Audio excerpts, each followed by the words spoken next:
Welcome to MojoPlays, and today we're taking a look at 10 games that were judged harshly, or sometimes unreasonably. They've got hold of me beautiful shiny objects! Defiling the Krusty Krab? Is there no end to their evil? What are we going to do, Mr. Krabs? Before we begin, we publish new videos all week long, so be sure to subscribe to MojoPlays and ring the bell to be notified about our latest videos. Assassin's Creed 3. This land can offer something else than pain. There are some justified criticisms to make against Assassin's Creed 3. Not a ton of people were crazy about Connor, and some of the level design isn't optimized for the parkour mechanics the series is known for. But is that really enough to call it an awful game? Not really. No. The combat was just as fun as it was in Assassin's Creed 2, and Haytham went down as one of the most memorable villains in the franchise. And they will fall.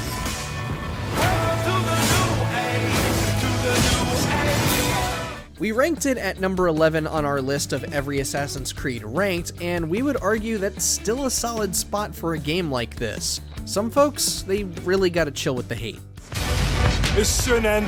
He comes from the Mohawk tribe, but he is destined to lead us to freedom. Mad Max.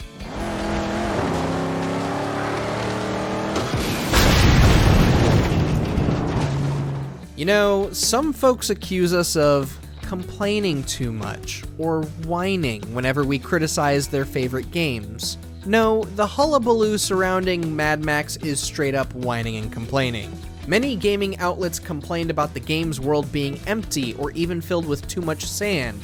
Gee, it's almost like the game takes place in an apocalyptic wasteland in Australia. It's such a shame that you have to drive around to find stuff to do in a game based on a movie franchise where characters are driving around finding stuff to do. Even the Finlanders are armored up! Look fast. These statements are what got the game a totally unfair Metacritic score of 69. This right here is complaining. This was whining.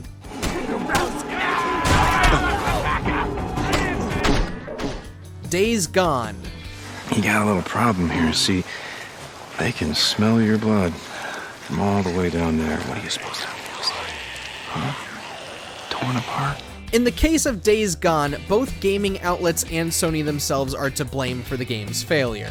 Many critics slammed the game for being a buggy mess, and because of how utterly generic it was in setting and tone. Now, the latter can be understandable given how excessive the use of zombies are in games. As for the buggy mess, this could have been avoided in two different ways.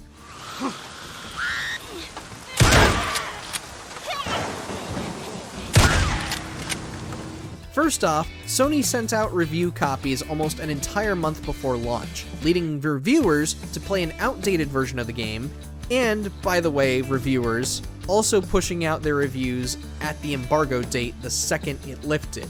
After several patches were implemented leading up to launch, none of the problems outlets claimed to have had were present, and if they were in rare cases. Had outlets waited until launch, or Sony PR held off on sending review copies, perhaps Ben's studio would be working on a Days Gone 2 right about now. No, don't look at it. Goddamn, I'm serious. Don't look at it. God, don't look at it! Get on the bike! Forspoken. Let's do this. While we're on the subject of open world games that were done dirty, we need to stick up for Forspoken, okay? Yes, we know, story bad, story no good because character talk no good. But that no mean game bad, fellow Neanderthal. We are also aware that we called this one of the most mid games of 2023, but does that make it awful? No, not by a mile. Yeah, it looks that way. Let's break some heads. Forspoken has some fun combat, good enemy variety, and entertaining parkour mechanics. We played it on the hardest difficulty too and had a blast with it. The story and writing is weak, we know, but the amount of hate towards the game is utterly confusing and has oftentimes been used as a poor excuse to cry about games being woke. We can't play as women, guys. Guess we gotta stop playing Metroid and Tomb Raider.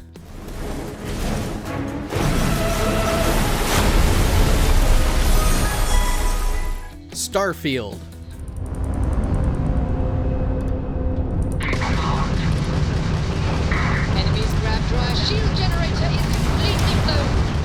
Honestly, we are not quite sure where the vitriol towards Starfield is coming from. The game is by no means perfect, and if you're not familiar with Bethesda games or have never cared for them to begin with, no one's going to change your mind by having you play Starfield, okay? However, many are taking it way, way over the edge.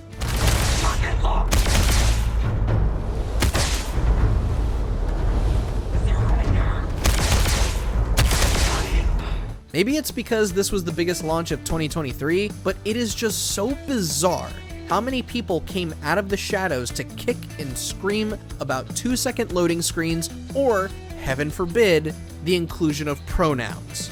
As expected, so many PlayStation and Xbox players started going after each other's throats. Guys, chill. It is a fine game, it is a good game, and if you know what you're getting into, it's worth trying. The Last of Us Part 2. Wait, don't leave. Where are you going?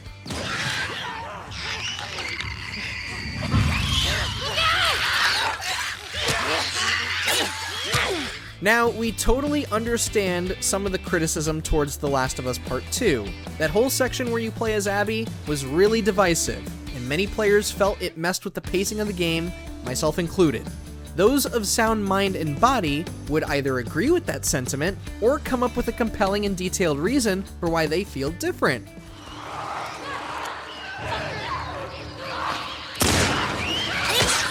Unfortunately, too many bad actors were invading the community and cramming bigoted beliefs into the conversation.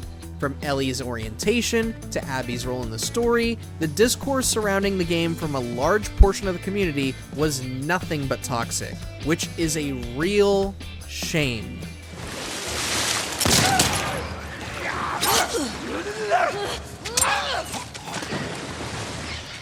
SpongeBob SquarePants Battle for Bikini Bottom Rehydrated. Time for a little sleepy sneak. Yeah, this is a hell of a shift too, ain't it? We'll shift gears back to less political turmoil for the remainder of the video now. This remake of the 2003 Battle for Bikini Bottom game saw a review process more bizarre than Days Gone. Once again, we had ourselves a game scrutinized for supposedly being a buggy train wreck, except it wasn't when the game launched. Wow, 6 pairs of underwear. I am one unbeatable sponge. Sure, there were a few bugs and glitches, but nothing truly appalling or game-breaking like many outlets claimed there were. But what was even more surreal was how some reviewers like GameSpot complained about the lack of a dodge mechanic and not being able to run. I'm sorry, was this remake supposed to turn SpongeBob into a Dark Souls clone? Did we miss a trailer or press kit that said otherwise? A 2 out of 10 for this was just extremely harsh for no good reason. And the same happened with SpongeBob Cosmic Shake. Some of you giving it 4s and 5s out there, come off your high horse. The Legend of Zelda: The Wind Waker.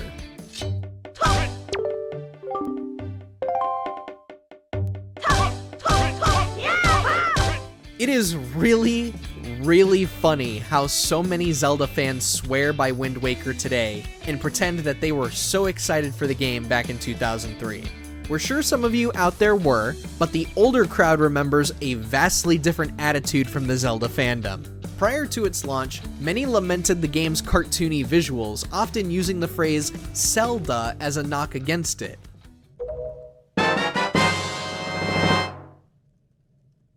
Of course, the game came out, reviewers loved it, fans loved it, and it went down as one of the best games in the franchise and one of the best games on GameCube. Today, so many people claim the game was welcomed from the very beginning, but you know what? Revisionists are going to have to do better to expunge the talk from our memories. We remember.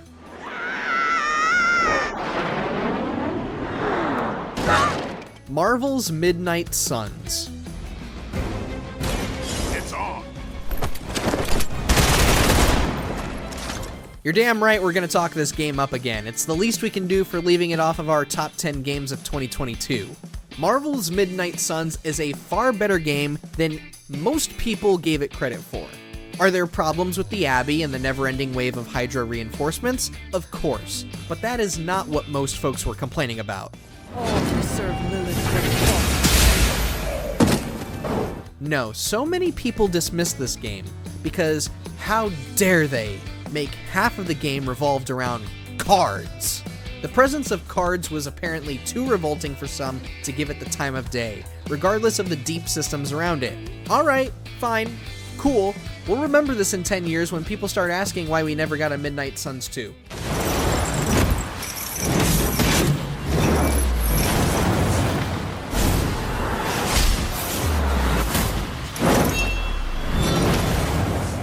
Brutal Legend.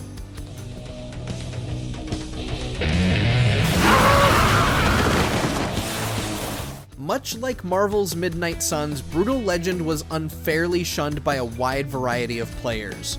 We get it, EA did not market the game accurately. Many of the trailers and TV spots made it seem like this was a hack and slash game like Devil May Cry. That is definitely an EA problem. However, the way so many people dropped the game the second it turned into something they weren't expecting was pretty unreasonable.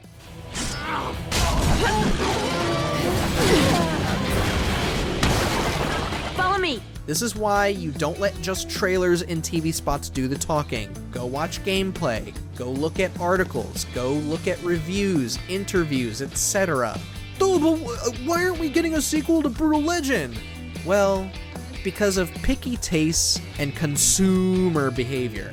That's why. Figured it out. Right, okay. I'll be back soon, covered in Metal God love. What game do you feel was judged way too harshly by critics and/or fans? Did it make our list? Let us know down in the comments, and be sure to subscribe to MojoPlays for more great videos every day. Take care. We like our customers to live. Thanks for watching. If you enjoyed the video, there's more where that came from.